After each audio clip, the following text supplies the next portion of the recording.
Hola Esteban y hola oyentes y familia de Origen, ¿qué tal estáis? Yo soy Johnny Vele y os doy la bienvenida, una cálida y gótica bienvenida, un día más, una semana más, una noche más, aquí, a mi butaca oscura. Ya sabéis, ese huequito dentro del programa que se me cede y en el que vamos a hablar de cine.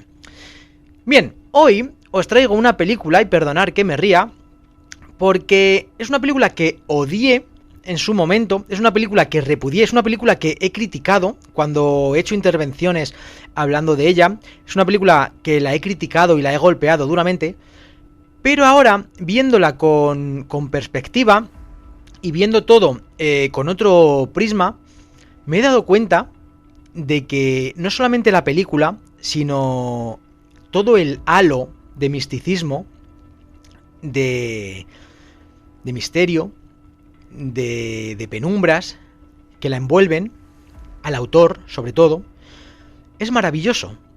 Es historia del cine y es algo que va a llegar a la posteridad y es algo para hacerlo mirar. Os voy a poner en antecedentes. Bueno, ya lo habréis podido ver, las tengo aquí. Además las tengo en dos versiones. Tengo la versión en DVD y la versión en Blu-ray, que además te viene con un amplio documental. Para que os hagáis la idea de que esto no es una película cualquiera, ¿vale? Todo empezó cuando conseguí este DVD, Los Resucitados. La película maldita, decían, ¿verdad? La vendían como una película maldita.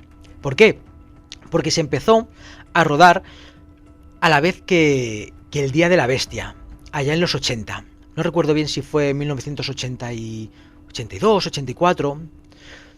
Se rodó a la vez que El Día de la Bestia. Y no se ha estrenado hasta 20 años después. 24 años después. ¿Por qué? Pues porque nos dijeron que estaba maldita. Que misteriosamente desaparecieron todas las copias de esta película. No voy a ser yo el que os siga engañando, os lo digo desde ya, tampoco voy a mantener la intriga. Eso es mentira. Eso se lo inventó el director, Arturo de Bobadilla. Luego, veintitantos años después, nos dijo que se había encontrado una única copia con el montaje final. Y se estrenó en Sitges. Mentira, ¿de acuerdo? Arturo de Bobadilla, y ahora vamos a empezar ya a hablar de esta película. Arturo de Bobadilla era un fanático, un fan incondicional, era un chaval muy joven del fantaterror español. Había adquirido todas las películas, era un auténtico enfermo de los actores, de ir a festivales, empezó a conocer a gente y se le ocurrió la idea para hacer un guión, y para hacer una película, aunque en verdad no iba a ser una película, en verdad iba a ser algo mucho más cortito, iba a ser algo mucho más amateur. La magia que tiene Los Resucitados, y aquí es cuando ya empezamos a entrar en harina, es el reparto.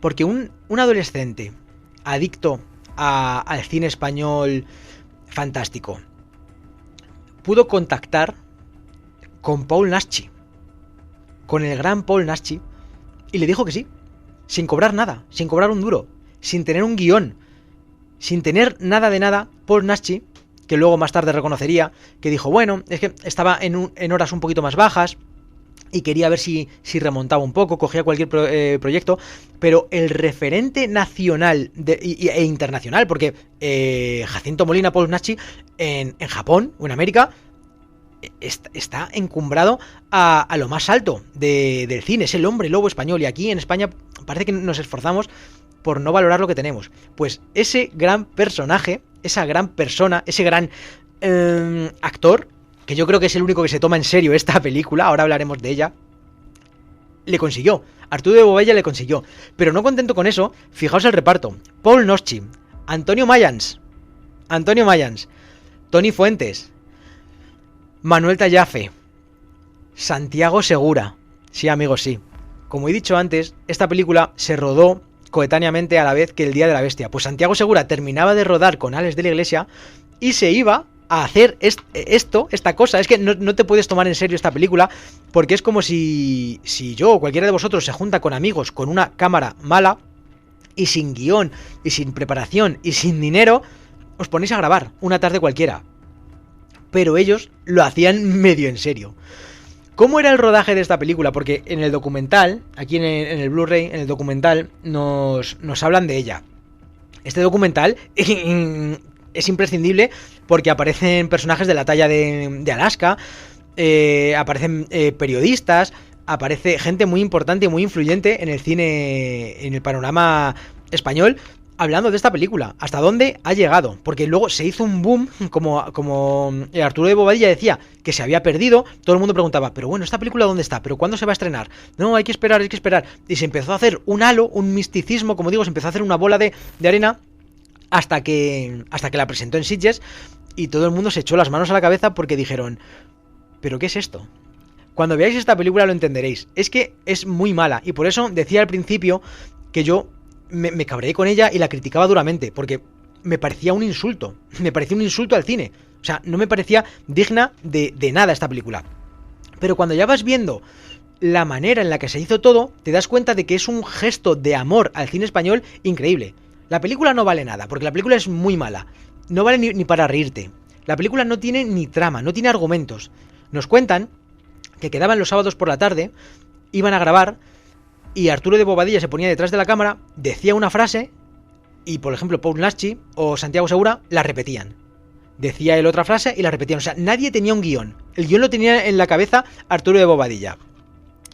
O sea, se hizo todo de una manera súper rudimentaria, súper arcaica, de una manera tan grotesca, de una manera tan visceral, que cuesta creer que pesos pesados del cine español hayan estado aquí.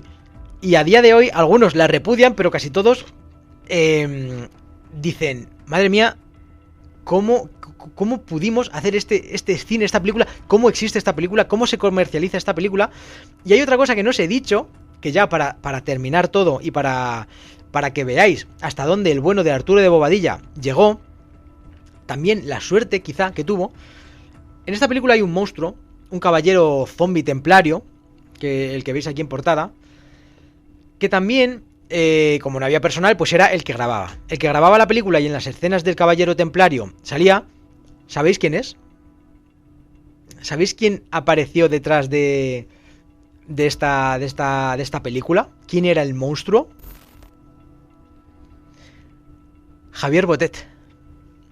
El auténtico monstruo español, Javier Botet, que ha aparecido en Rec, en El laberinto del fauno, que ha aparecido en películas de Guillermo del Toro, siempre o casi siempre haciendo de monstruo, cuando no era nadie, cuando no era conocido. Sus primeras apariciones, su primera aparición fue en Los Resucitados. Decidme si esta película no tiene algo de especial y no tiene todos esos elementos bizarros que os entran ganas de verla, aunque sea por curiosidad. ¿Cómo podéis verla? ¿Cómo podéis adquirirla? Pues mira, en DVD, porque no está en ningún lado. Y si queréis, en DVD está la película tal cual, pero por un poquito más yo aconsejo que os compréis el Blu-ray, porque además viene el documental, donde os vais a enterar de un montón de anécdotas, de curiosidades, como por ejemplo, Arturo de Bobadilla fue a ver a Alex de la Iglesia cuando estaba rodando, se coló entre todos, nadie sabía quién era muy joven, y le regaló una cinta de Manolo Escobar. Es todo muy bizarro. Alex de la Iglesia se pensaba que era una broma, pero fue una toma de contacto con él, y más tarde han acabado siendo amigos. Y bueno, el propio Alex de la Iglesia sale en el documental y sale haciendo una entrevista y hablando con él. Todo esto alcanza unas cotas de surrealismo tales que hoy, en el 2024, sigue el plan vigente de una secuela de Los Resucitados 2. Pero no es que a Arturo de Bobadilla se le haya ocurrido y la quiera llevar a cabo, sino que el propio Santiago Segura lo ha dicho, Tony Fuentes lo ha dicho. Hay actores que han dicho, puedes contar conmigo cuando hagas Los Resucitados 2. Esto no sé si tomármelo a risa, a broma, no sé si enfadarme, si reírse y llorar. Lo que sí que os puedo decir es que Los Resucitados se ha convertido en una de esas joyitas de mi colección, y no porque sea buena, no porque sea un buen producto, no porque sea un producto trabajado, sino por toda la historia que tiene detrás, porque es parte del cine español. Recordamos que Santiago Segura se hizo famoso grabando El Día de la Bestia, y cuando finalmente, veintitantos años después, Los Resucitados iba a salir, él ya estaba metido con Torrente, él ya tenía un estatus. Y Arturo de Bobadilla le llamó para que para que se doblara, porque el audio quedó fatal, y para que se volviera a doblar a él y a otro mucho grupo de actores que después de 20 y tantos años le dijeron, Arturo, ¿de qué vas? Y finalmente lo consiguió. Todos se volvieron a reunir y se volvieron a grabar las voces. Estas anécdotas y muchas más las vais a encontrar aquí en el documental, pero yo siempre aquí en mi estudio, en mi Radio Morgue, tendrá un lugar especial, porque para mí el director Arturo de Bobadilla es un ejemplo de constancia, de perseverancia, de cómo un chaval con una afición que le llega hasta lo más alto, ha podido estrenar una película en Sitges con todos sus ídolos y con todo un elenco de primeras espadas en el panorama del cine. Si él ha podido, todos podemos. Así que cada vez que veo esta película y cada vez que la contemplo, me recuerda a que todos podemos hacer lo que nos propongamos.